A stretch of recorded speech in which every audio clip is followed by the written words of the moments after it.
I move around a lot, so it's probably better this way.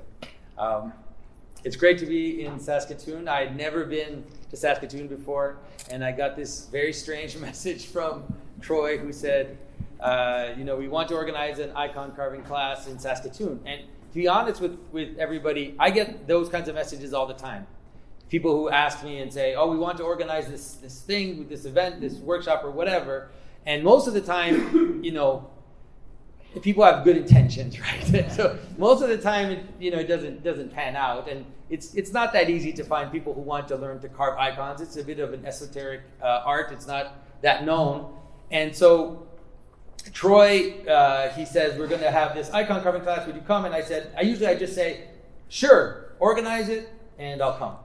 And then usually I never hear from the person again. And so it's just ends the conversation. And it's a good way to do it. But then Troy keeps writing me and he says, well, how many people would you like? And I said, well, if there's a minimum of maybe 7 people, I forget what I said, then I'll do it. No, and then he said, no, but what's the maximum you want? I was like, well, maybe, 10 people is a good number. Maybe 12 would be max. He said, well, I don't think we'll be able to do under 15. And he said, and then maybe we'd have kids there. So I'm thinking about 20. And I was like, who are these people? So it's been a joy, really. It's been a joy. Tomorrow is our last day. It's been a joy to be here and to discover these large Catholic families and their amazing kids who are able to spend from 8 to 5, working on an icon. It's astounding to me. So it's very encouraging to me, and it gives me hope to find this community. And so I guess that's what I wanted to kind of offer back, maybe, or to talk about, is to talk about hope and to show some glimmers of hope for those of us who love the Christian tradition, for those of us who love the beauty which has been developed in the Christian story, and have sadly seen our world move away from it, have sadly seen our world embrace a almost cult of ugliness. But there is this glimmer of hope that we've seen in the past few years. And so that is what I wanted to talk about with you tonight.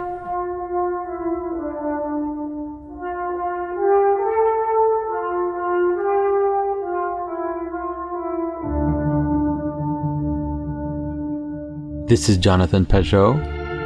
Welcome to the Symbolic World.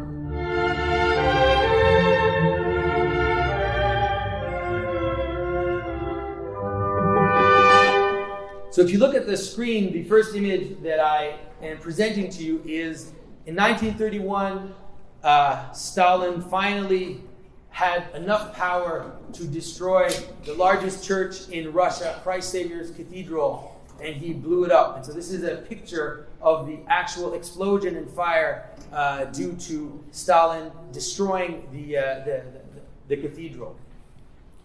They estimate that the communists destroyed about 30,000 churches during their time.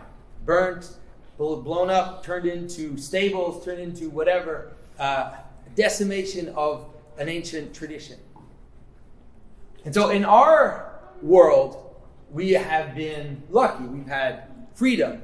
And we haven't seen this kind of persecution, at least not, maybe since the French Revolution. We haven't seen that type of destruction. But what we've been faced with is rather a kind of suicidal desire for ugliness. And so instead of having our churches blown up, we are given these churches. I don't know. I don't even know where that is, and I didn't really want to know. We have a church in Quebec, and when they built it, it was this futuristic project of this modern building, and everybody was happy about it. But the people in the city basically said, "You know what? It looks like a handbag." and then from then on, this church has been known as the Handbag Church. You go online on Wikipedia if you want to know or learn about this church, write L'Église Sacoche, the Handbag Church. And so this is what we've sadly been faced with.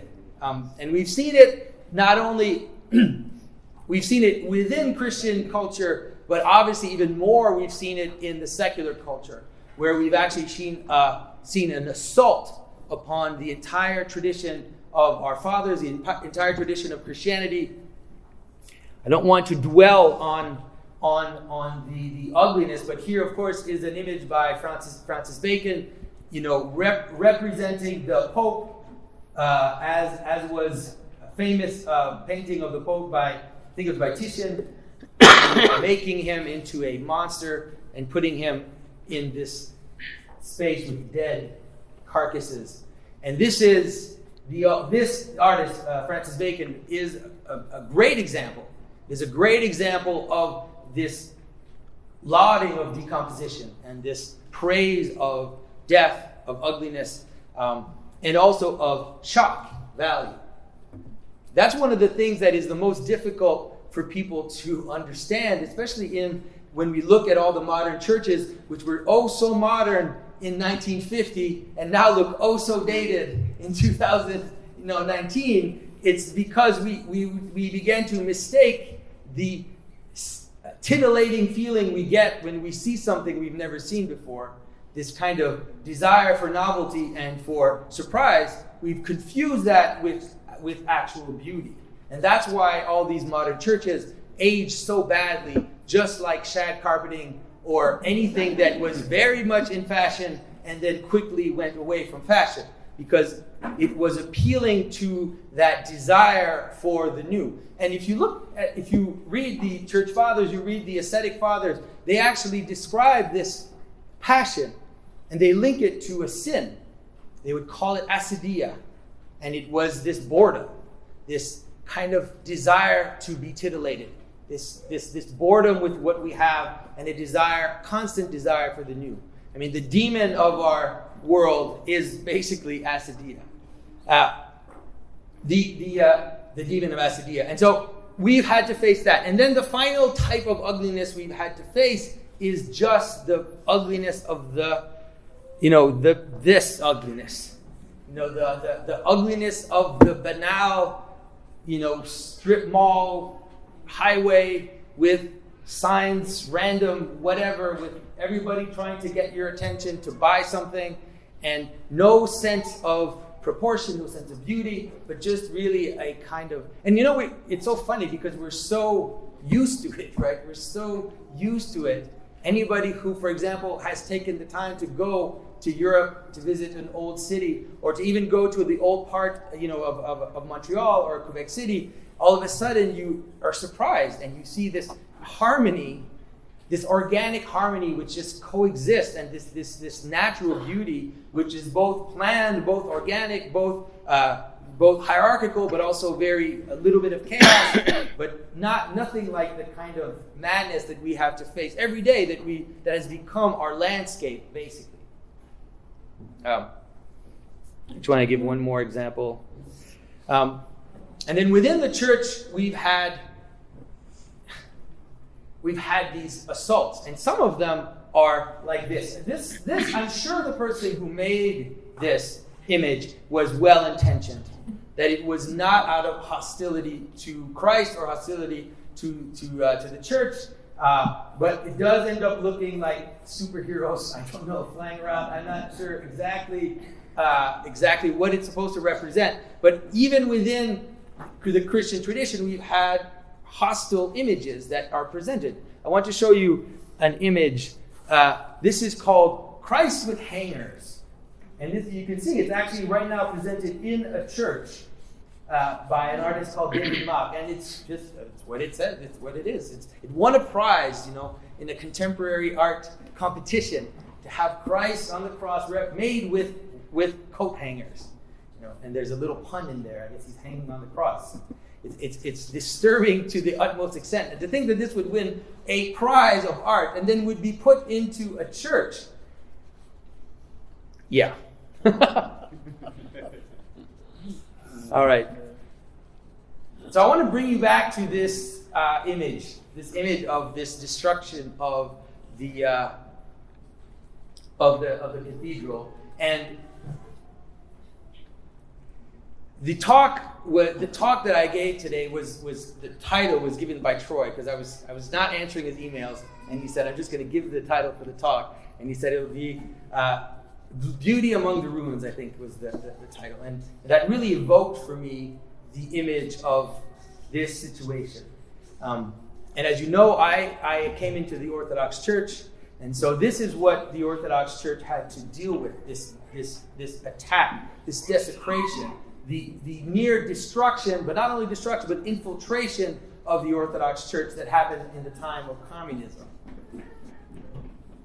But in that death, in that rubble, in that moment of deep despair, that's where also this seed of hope is born. That's also where all of a sudden these little lights, these little flickers appear. And because of the darkness, because of the rubble, those lights, those little seeds, they seem so much brighter at the same time. And so in at this time, around 1930 up to about 1950s or 1960s, there are almost no artists, Christian iconographers in Russia or in Greece. It was dead. There was almost nobody. The only people who were able to keep, let's say, the tradition of icon painting alive were what we call the old believers. They're actually a schismatic group that were constantly hiding from the church and hiding from the authorities, but they were able to somehow preserve this tradition, within this attack. And so some of the emigres who left Russia during the revolution, and because of the revolution, ended up in France. And among those emigres, this new little bastion of thought, this new little bastion of creativity began to be born. And among those intellectuals, a lot of the Orthodox theologians we know today come from that time, from that Paris, we call it the Paris school. And among those, there was a man named Leonid Ouspenky. And Leonid Ouspenky took it upon himself to renew the art of iconography. And he scoured old books. He tried to meet with old people, tried to find what he could, the writings that he could, the counsels that he could, whatever it is that he could find to try to reinvigorate this almost completely abandoned, forgotten art. And so he tried how he could. He didn't completely know what he was doing. He wasn't even trained by a master. He was figuring it out. And he wrote some books about interpreting the icon, book about the theology of the icon, and painted icons. And he did that his whole life and remained a rather poor individual his entire life. But there was that little seed. That little seed that at first looked like nothing. It looked like this one man who, here he is writing these books. Here he is in his garage in France, leaning over his table and painting these little icons. But what he would light would become this raging fire. And we're going to see it happen before your very eyes. That's what I'm going to show you tonight. And so among those people there was also another priest. His name is Father Gregory Krug, who also tried to find a way to paint these icons once again. And interestingly enough, Father Gregory looked also at, as much he looked at the ancient art of the church, he also looked at modern art as well. And so there's a little bit of modern art in what he's doing, but trying to keep it very tightly held by the traditional canons of the church. So there's this interesting thing that's going to happen. And you're going to see it develop also. In Greece, there was a little mirror of Ouspenky in Greece. His name is Fotis Kontoglou. And Fotis, same thing. On his own, alone, with no one, was a secular artist. He had learned to paint in school. There were no icons left, pretty much no icon painters left. And he, on his own, decided to start up. And he started, with this style that was a little more naturalistic. And as he moved on and he discovered and he studied and he looked at the ancient masters, he went towards this more hieratic, you could say, or more kind of abstract style. And if you look at an icon like this here, you'll find that if you go to many Greek churches, if you go online, if you look, you'll find icons painted in this style today all the time. And this is all due to Kontoglou. And so in the West, and in Russia, and in Greece, and then there are a few others, some in Georgia, some in Romania, these little seeds, it's always this same story.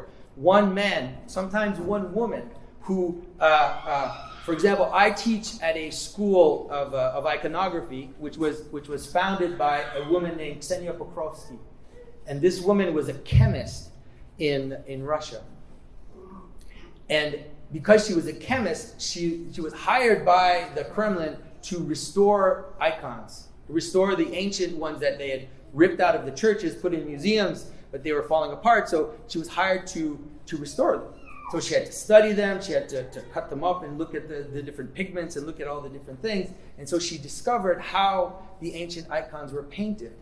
And then, while she was being hired by the communist government to restore icons, she was secretly painting them and secretly teaching others to do it as well. So they would meet in basements, they would meet, in places where they wouldn't have the ears of the government, and there, in the guise of her official role as a restorer, as someone who worked for the government, then she was able to light those little flames. And so as we come to the fall of the wall and the freeing of the Eastern Bloc, we hear about this renewal of orthodoxy, this renewal of Christianity in the East, in Russia, Romania, Serbia. And the way that it's portrayed for us in the media here is usually that it's all political. It's all Putin. It's all this political ploy to control the people and to make them do what Putin wants. Maybe, I don't know. Despite that, to the last of my knowledge in terms of counting, since Putin has been in power in Russia, they have actually built 20,000 churches. And so Stalin destroyed 30,000, Putin built 20, so he's not done yet. Maybe he'll replace all the ones that were destroyed by Stalin. But I want to tell you a little story to maybe help you understand how that little flame of love of beauty and the love of liturgical art can be rekindled. There's a church outside of Moscow. It's called the Church of the Protection of the Mother of God in Yasenevo. It is a gigantic church. It's one of the biggest churches in Russia. And inside it, it's covered in mosaics. It's covered in gold mosaics, like in Venice. Gold mosaics with figures everywhere. The entire church is covered. I think it's the second most covered church in terms of its interior of mosaics. And interestingly enough, the model for their Christ is actually the image which comes from Sicily, from those churches built with a mix of Romanesque and Byzantine style that we find in Sicily. So the floors are all marble floors in 12th century Kosmati style. Everywhere it's gold. There are chandeliers everywhere. I can show you some pictures of the dome and some of the marble revetments. There is no single large donor for this church. They received donations from 800,000 people to build this church. They did not have enough money to hire all the artisans or all the artists or all the people they would need to build a church. And so the entire church, all the marble, all the mosaics, were all done by volunteers. People would show up in the morning, and then there was one person who was hired and who would give them the task for the day, and the whole thing was made by volunteers. They didn't have enough money to buy the tesserae, those little glass tiles that you get from Italy, which are quite expensive, and so they made their own. And for the gold tesserae, people would send their earrings, their rings, their jewelry through the mail to the church, and they melted it down, and they built this church. And so that is a miracle. And that is something which you can't fake that. Right? You can't convince me that this is that this is a psyops. It's an amazing testimony to the faithful who have awoken to their faith and awoken to the beauty that is possible. Now, to be honest, the Christians in Russia are still the minority. The Christians in Russia are not the majority. There's still a minority. People who are baptized are still a minority. People who are married in the church are still a minority, but they have the fire, right? They're the ones they're the ones who are moving. They're the ones who are making things move because they have something to fight for. They have something that has value. They're not just sunken in their nihilism as so many of us are around us today. When was it built? It was built not very long ago. I think it was finished about 4 or 5 years ago. Yeah. I don't think it might not even be totally finished. Like the outside, it might not be totally finished. And so this is one example, but all over Eastern Europe, there are churches being built. These monuments, crazy monuments. This is a church. This is the cathedral in Montenegro, and it is completely traditional in its structure.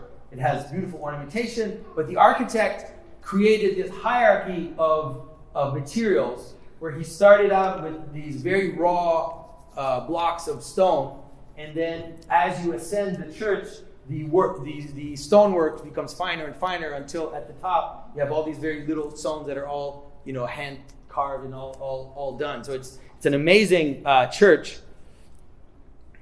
I give you a sense of the size of the church.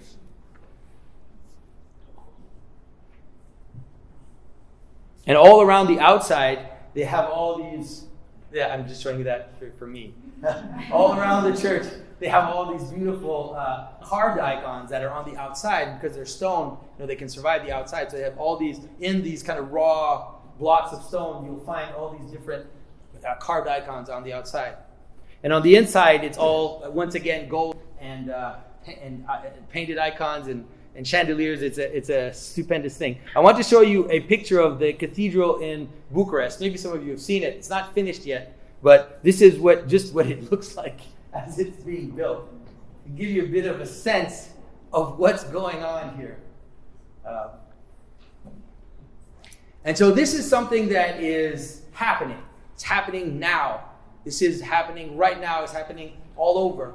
And that little flame that was lit by those first iconographers, those first people who rediscovered liturgical art and wrote about it, talked about the sacred meanings, talked about these sacred patterns that we find, this relationship between the liturgy and the architecture and the icons, and how it's this giant dance, this giant pattern puzzle that all comes together, and that you can't separate it. You can't pull it apart. You can't completely separate the architecture of the church from the liturgy, from the things that are represented in the church. It all goes together like one giant cosmic dance. And so from that, there is this whole flowering of iconographers, of painters.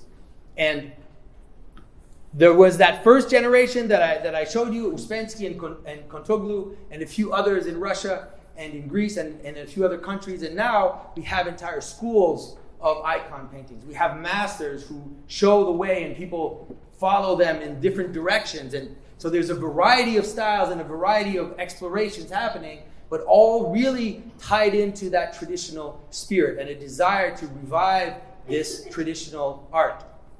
So I'm going to show you a few examples of these artists, and then I'm going to start to show you a bit of my work. So this is Father Zenon.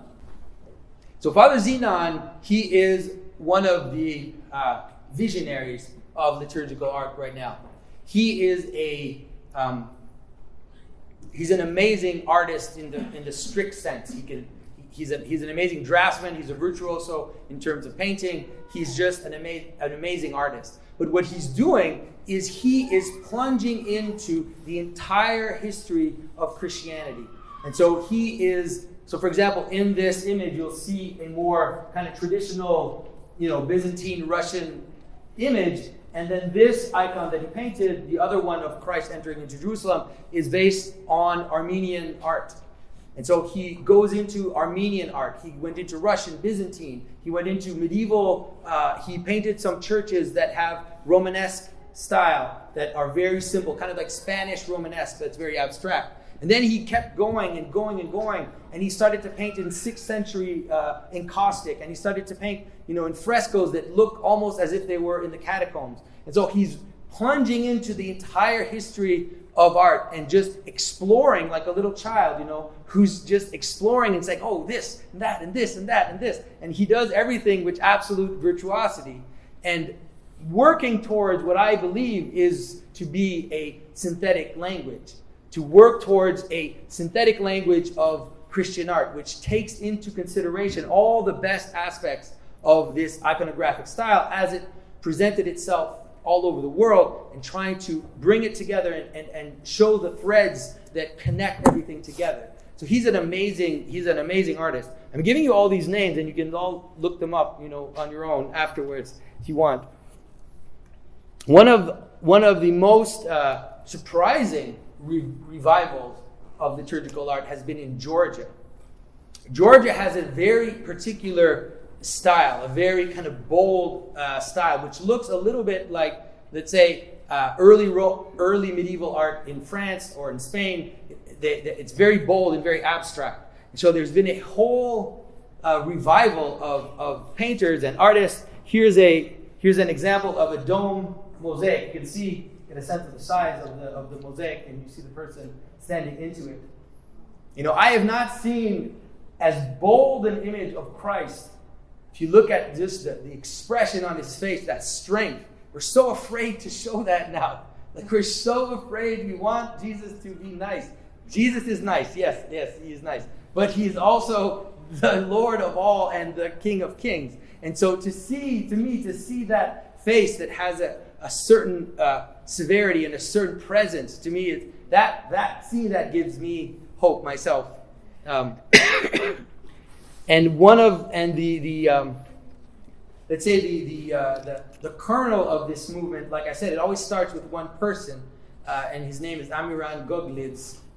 It's hard to I didn't write his name, so Goglidz. He had the same story as so many. He started by restoring icons for the government, and then slowly falling in love with this language and learning the inner workings of the language, and coming to create a very, very beautiful style that joins the best of Byzantine art with the Georgian art. And Amiran was commissioned by Pope Benedict to replace the icon not made with hands, because the icon not made with hands that becomes so covered and so dark that you can't see the image anymore. And it was always taken out at Easter, during the Easter service. And so the Pope commissioned Amiran to make the icon which would serve liturgically at that moment. And so this is the image that he made. And so in Romania we have everything from an exploration of a very deep classicism and this kind of virtuosic, luscious classicism that we see in some artists. This is Father Ilie Bobayanu, and I'm going to forget his name, Daniel Nekulai here. Everything on that side. And then we also see certain strains that actually kind of are exploring a little bit of a modernist sense. A little bit of those modernist, let's say, composition. And certain sensibilities which are not as traditional but are still interpreted within the traditional frame and within the traditional, let's say, canonical world. And so obviously these types of images will provoke discussion, will provoke a lot of people. Some people are fine, they go too far, but the discussion is a real live discussion that's happening, and people take sides and people talk about it. If you're interested in this discussion, I edit a journal called the Orthodox Arts Journal, which is online, and we feature a lot of all these artists, from the most traditional to those that are pushing the limits and are trying to see how we can connect iconography let's say, more modern art. And so that kind of brings the story to me. Just as this happened, this kind of, let's say, awakening out of the ruins of the modern world, and we see this flowering now all over Eastern Europe. My little experience was something similar. I grew up, I was a Christian. I grew up a Christian in an evangelical church, and obviously there's a poverty of art in the evangelical church. Everybody knows, even evangelicals know that there's a poverty of art in the evangelical church. And I went to school, studied contemporary art, and I just couldn't get it to work. I was studying contemporary art. I was doing really well in school. I actually finished first in my arts program, but I just couldn't get it to work. I couldn't connect being a Christian making contemporary art, which is always so cynical, so removed from what they're doing. You always, in contemporary art, you're always making a comment on a comment on a comment of something. But that's not what I want. I didn't even know what I wanted yet. I didn't even know what I wanted. But I had this yearning to somehow connect my faith with the art that I was doing, and it just wasn't happening.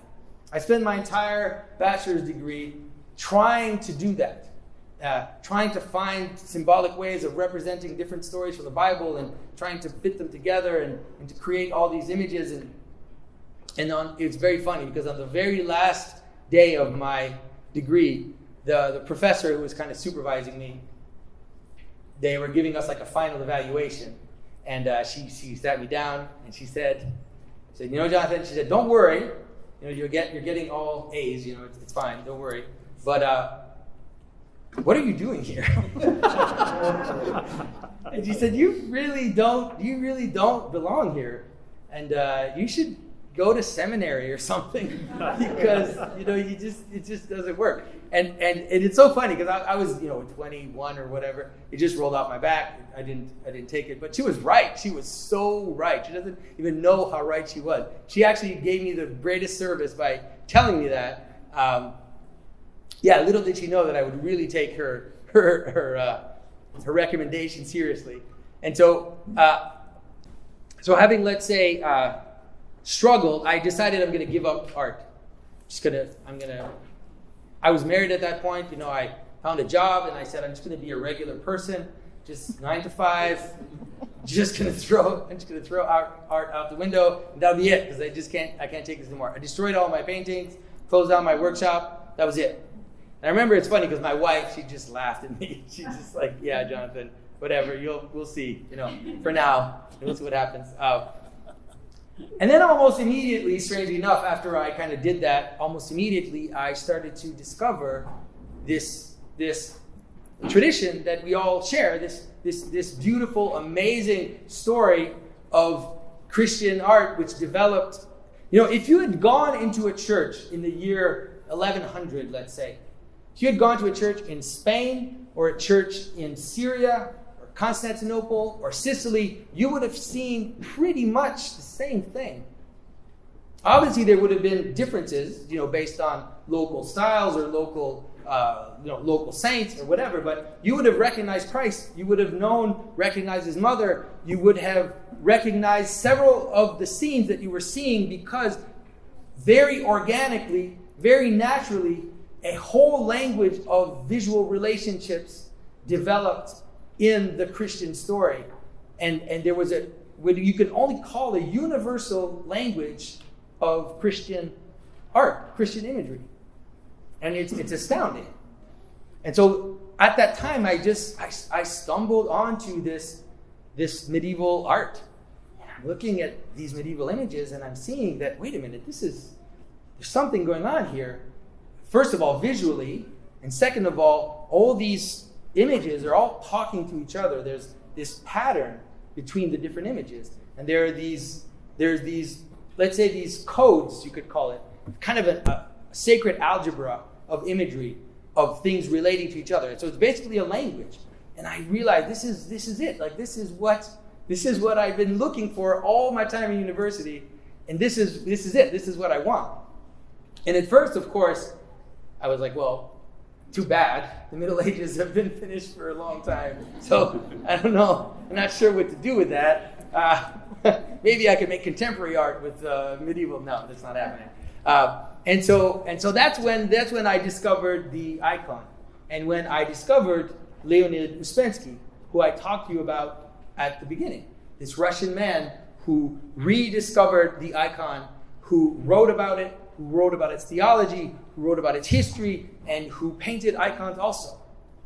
And so reading that book, following some priests who were encouraging me in that direction, I discovered the icon, and I discovered orthodoxy.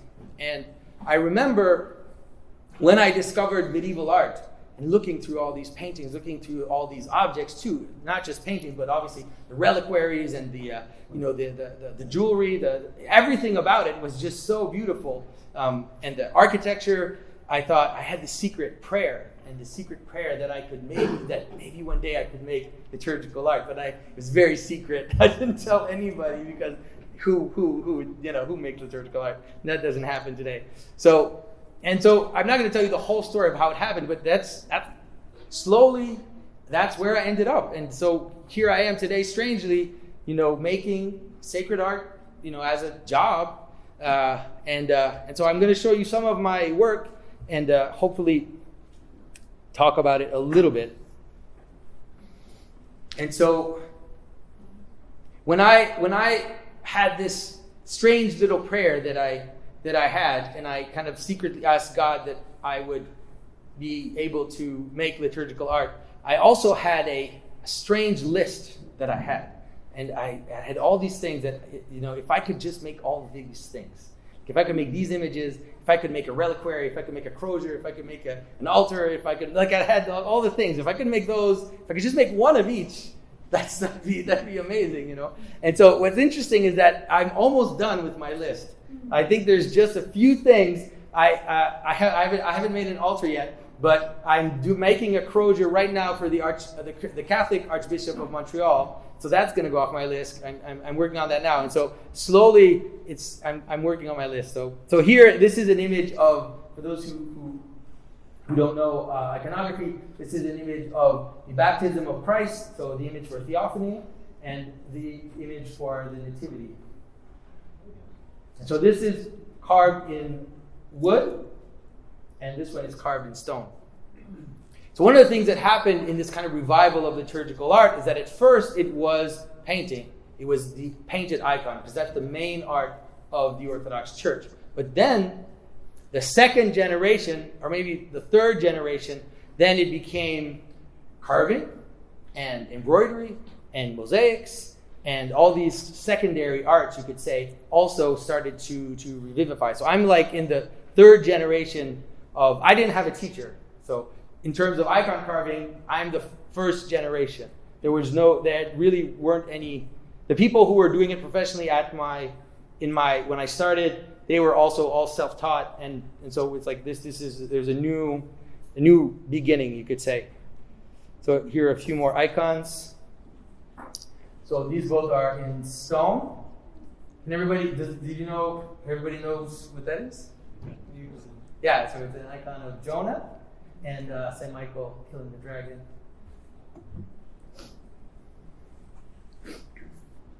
So here I wanted to bring a few more. These are based more on Western types. And so there's Christ kind of represented as a Frankish king, maybe you could say. And then this is the creation scene from the church in Palermo, Sicily. So this is the mosaics that is on in that church. So I also started to make miniatures. That was also part of my hope that I could maybe one day make some miniatures. These are pendants for priests. So just to give you an idea, that's maybe about 3 inches. And that's carved. Both those are carved in boxwood. All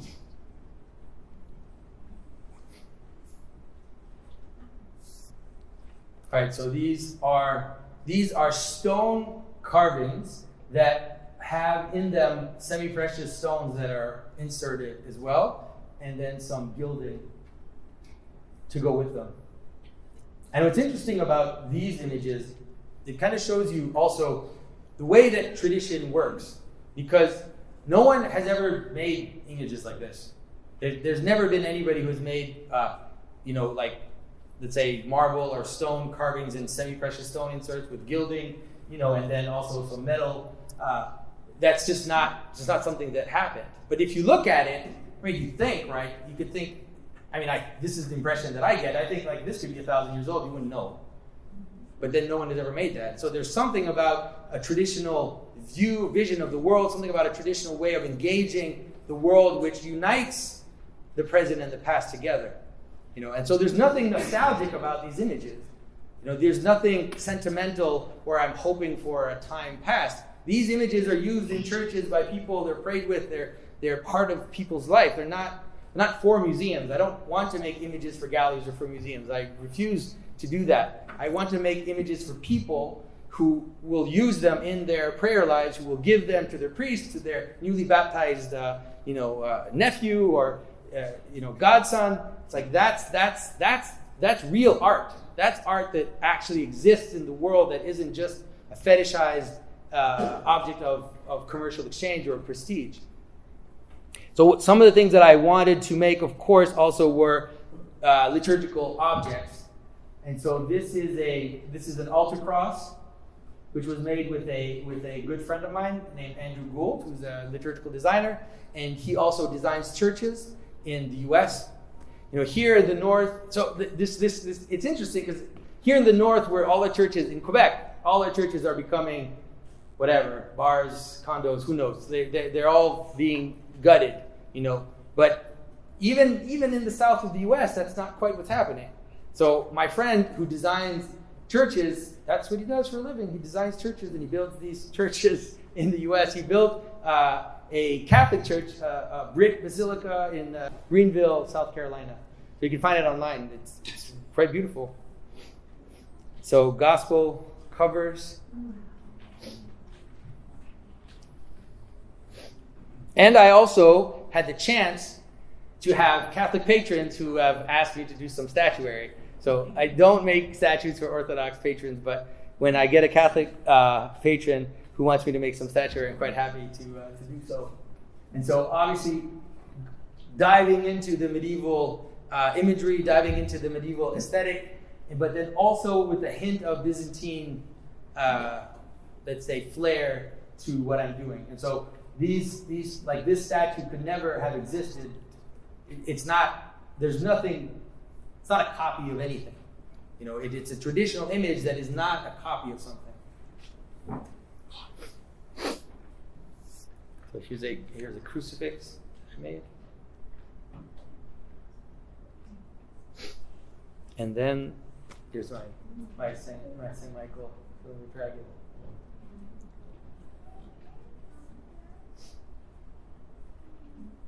So that is the little message that I wanted to give everybody today. Hopefully it is a small message of hope, and it is also, I think it's a message to remind us that it's us, right? It's us. We're the ones. There's no one else. There's no one else who are going to do this. If we want an awakening of beauty, if we want an awakening of a remembering of all that our ancestors gave us, of all this amazing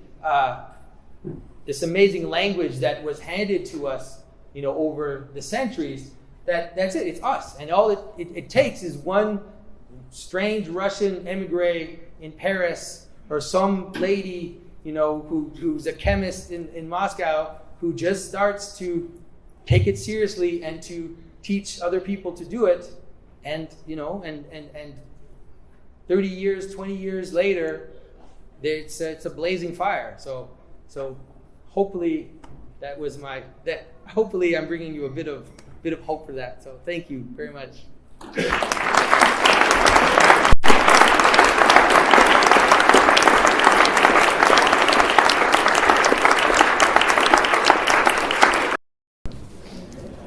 Okay, so before I start, there's a nice lady who came to see me, and she was very distraught by the fact that I spoke of Putin in a certain manner, and wanted to remind me that Putin is a very ruthless politician, to which I completely agree.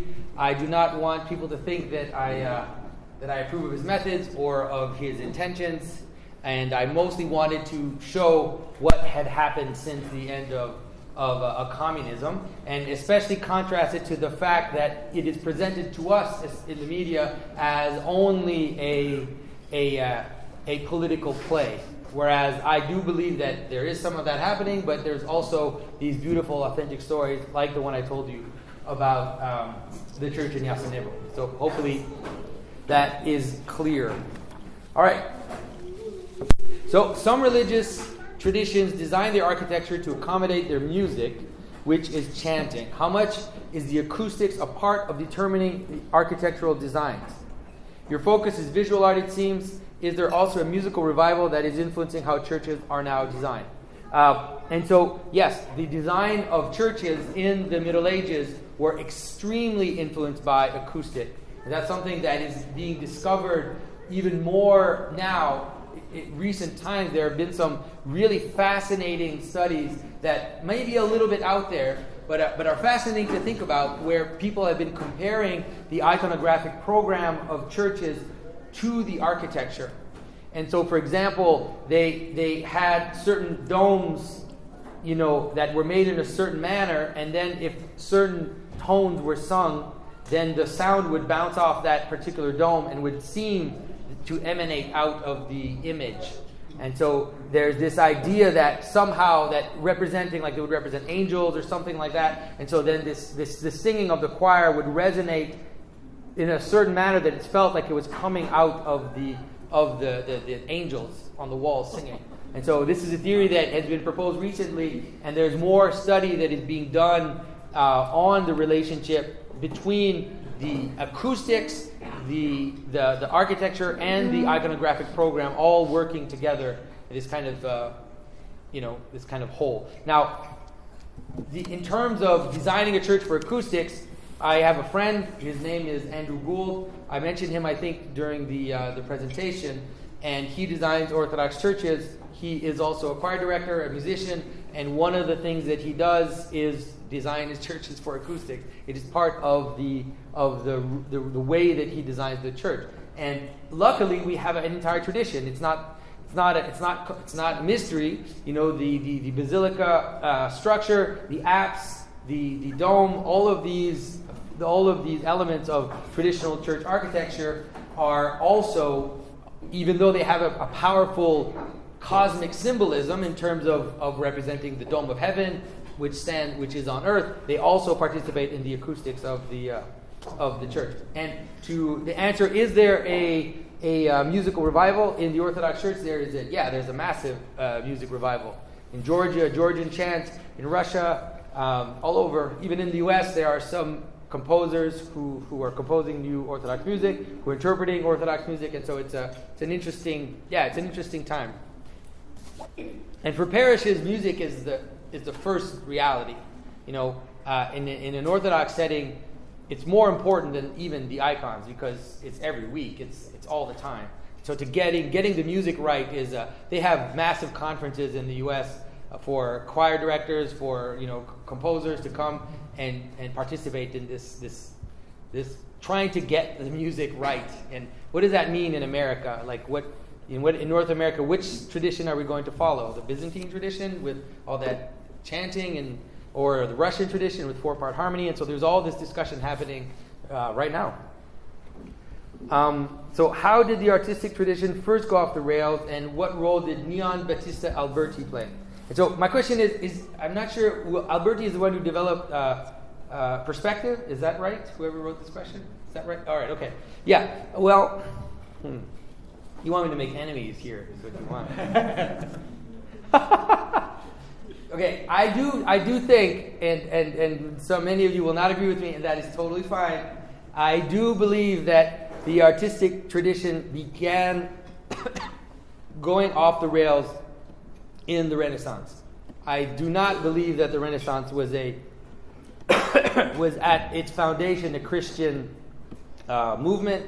I believe that at its foundation it was a revival of pagan thinking and a revival of pagan imagery, which now it doesn't mean that there weren't beautiful things that were produced at the time, and that doesn't mean that everything that comes out of the Renaissance is bad, but I do believe that that's where things started to slowly go wrong, and then you have these pendulum swings that start to appear. And so you have the Renaissance and this crazy one-point perspective, and then right after you have Mannerism and a kind of excessive elongation of the figure and a kind of weird expressive movement.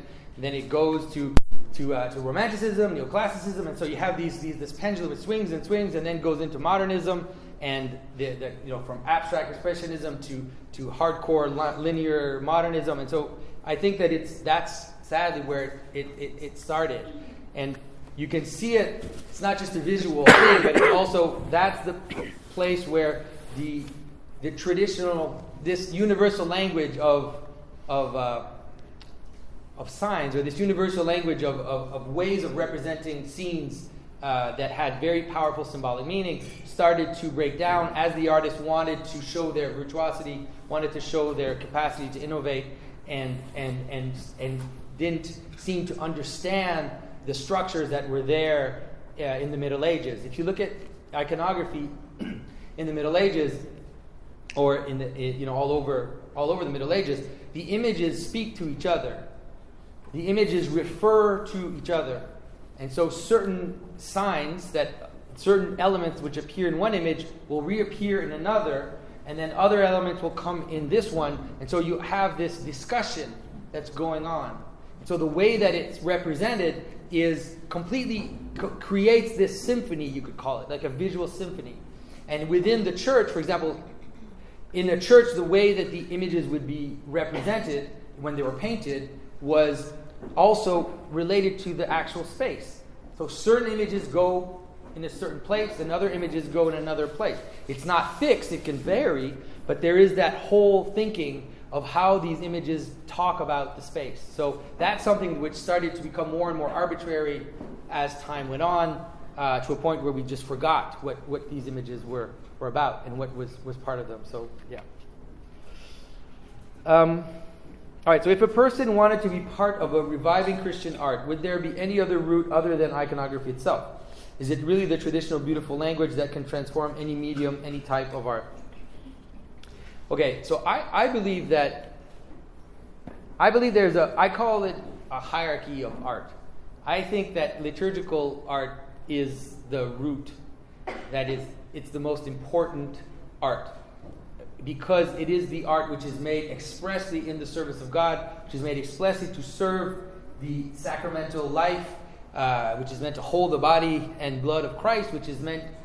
So all these objects that are made by us within the liturgical life, I believe that's the highest form of art, because that's what's most connected to our lives, and then also pointing towards the divine.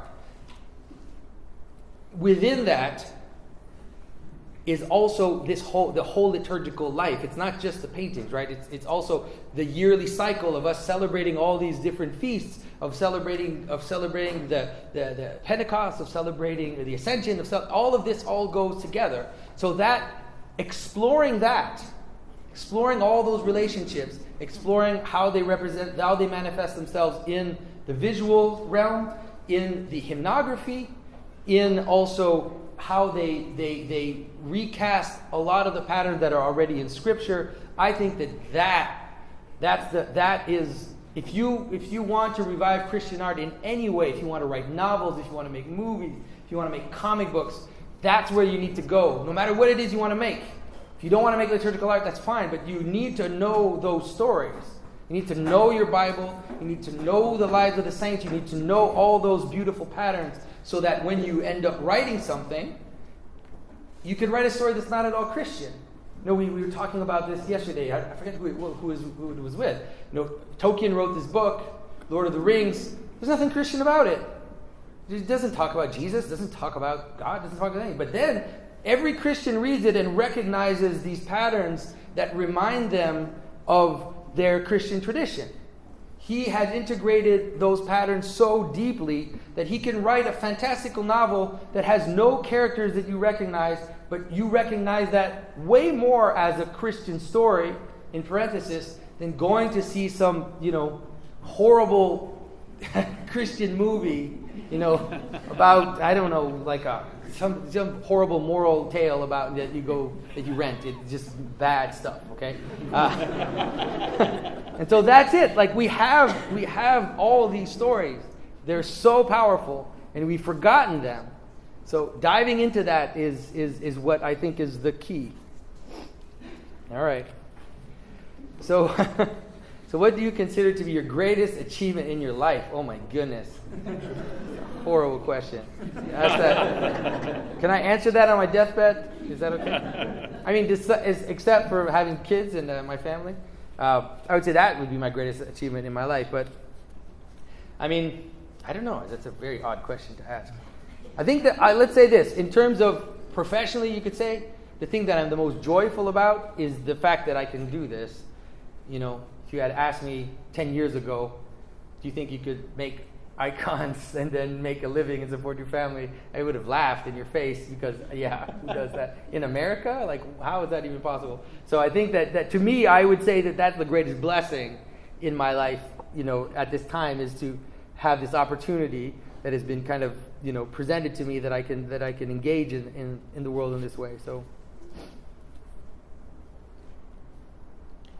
all right, is there something symbolic in the way icons, this one has drawings on it. Very funny. Is there something symbolic in the way the icons hold their hands, and especially fingers, spaces between fingers? And there's a drawing of a hand and the word space between fingers. So there is sometimes a symbolic meaning in the way that icons hold their hands. Not always.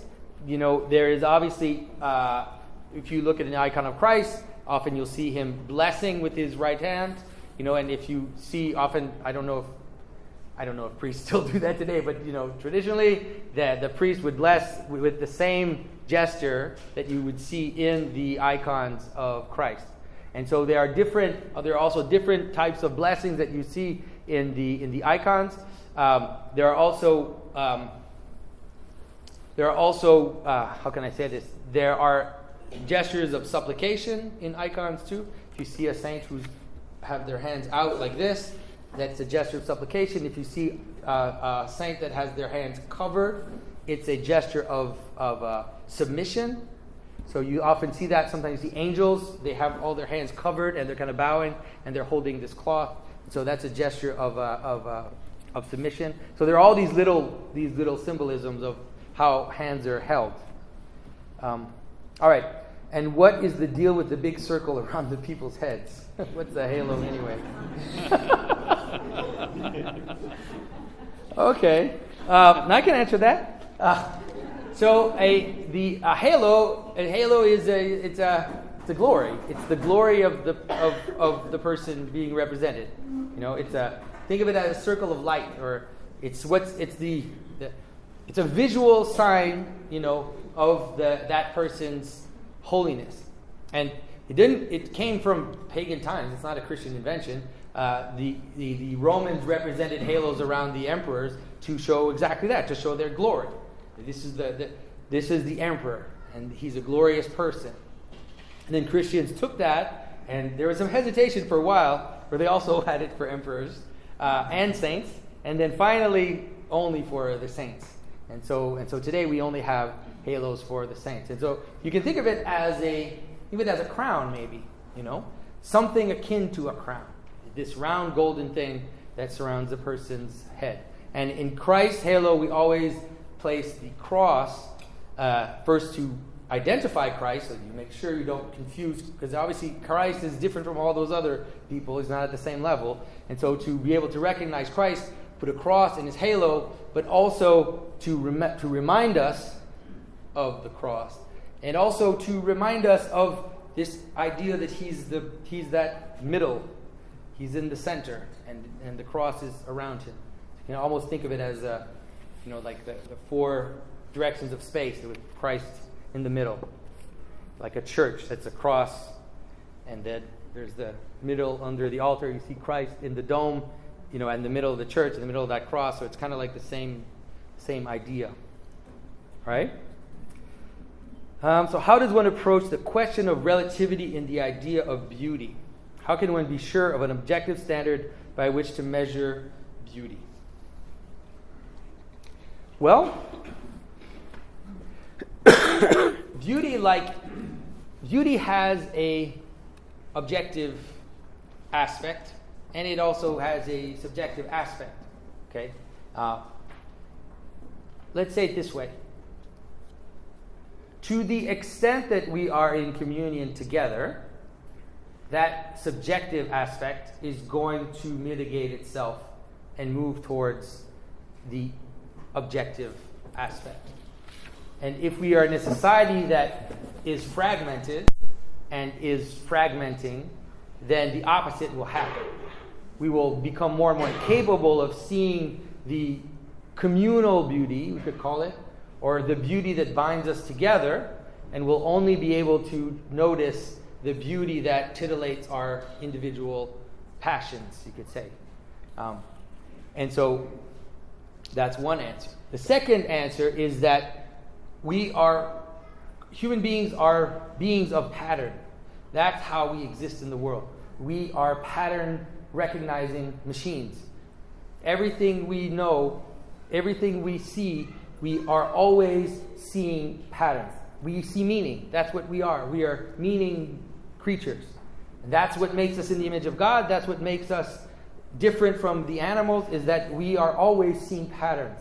And so the objective aspect of beauty is the aspect of beauty which will be manifesting the cosmic patterns, the same types of patterns that actually appear and we can notice in nature, that we can notice in these geometric patterns that we see in a flower, that we see in nature. A flower has a pattern. We can see it, and then we can extract from that the pure pattern, you could say, because the flower also has a chaotic aspect to it, right? It has an individual particular to it. So we can abstract that out, and then we can put it up, and we can make a stained glass rosace, and we can say that's a flower, but that's not the same flower, right? It's a purified flower. And so it participates in the same types of patterns that we find in nature, but it is refined, and we've pointed to the pattern. And that's how people recognize beauty. So it's variable. It's not just one thing. There's not just one thing that's beautiful, but our capacity to engage in patterns and to see patterns and to be attracted to patterns is the objective, you could say, aspect of beauty. So hopefully that helps. All right, so what would you say to a parish that is planning to build but is experiencing tension between those who would spend more on a building and those who would rather see those funds given to the poor? So that's a real tension, and it's a tension that's been there from the beginning. It's been there forever. There are homilies by St. John Chrysostom where he complains about churches that are too fancy, and he says that we should be giving to the poor. And then he ends the homily by saying, what if there's gold in the end? Like, there's gold left over, then obviously that should be on the altar. It's like, he doesn't totally say it's horrible, but he's saying, you should. There's a story I was telling at the table relating to this. There's a story of Justinian, Emperor Justinian, who when he built Hagia Sophia, there's this legend that he wanted to build. I think it's the actual doors of the church or the doors of the altar area, something like that. He wanted to build them out of gold, completely out of gold. And the patriarch said, "Okay, you can build that out of gold, but if there's only one beggar left in Constantinople after you've done that, then you'll have to answer for that on Judgment Day." And so the legend says that he just made them out of silver, so he got out of that one. But that tension is real, and being a Christian is a complicated thing. It's not easy to be a Christian. We we need to be attentive to the poor as Christ asked us to, and to show love to those who need that attention. But we also are liturgical beings, and we also glorify God by our hands, by the things we do, and we also show God's glory to the world by doing that. And for some reason, our ancestors, in Quebec, you go up the coast of Gaspé, you go up this coast, and there are all these villages, one after the other. And, these villages must have had, 1,000 people, 500 people, who knows? But every single village has a more and more beautiful church as you go. Because I always felt like it's almost like this competition about building beautiful churches. So our ancestors, these poor, farmers and woodsmen my ancestors who were on the coast of Gaspé, who barely had anything, they still wanted to build a beautiful temple for God, despite all their difficulty, despite having 14 kids. That was still one of their priorities, and so we need to do it all. That's the problem. We just need to do both. I don't know how to help the actual practical part of that, but I think we need to do both. Okay. Tell me when you're tired of this, because I could just keep going here. Okay, you showed an example of icons with a modern influence. What does modern mean in art? Is it the comment on a comment on a comment that you mentioned? So when I use the word modern, I meant it most at the beginning of the century. There was a movement that was really a break of a kind of neoclassicism and late romanticism. The reason why some artists are looking to that period is because although there was a destructive aspect to their work, there was also a desire to show spiritual aspects in their work as well. So there was this kind of desire to kind of call forth something spiritual in their paintings. So you have artists like Kandinsky or Mondrian and several other artists. That's what they wanted, because the art had become just this strange photographic representation where we tried to represent visual reality to the best that we could, and it was this feeling that there's something missing. And so some iconographers have the sense that if you look into modernism, there are little strands of things you can pick in, that you can take, and that you can maybe use to integrate into icons. But it has to be subtle. Those that do it in an extreme way, they'll just be rejected. It's not going to hold. But there's that little discussion happening. All right. I think we're probably done, huh? Everybody? We good? Yeah? I think it's enough. What is it, like 9:30? I think we're done. Yeah, I think so. All right. Everybody, thank you so much. Thank you for coming.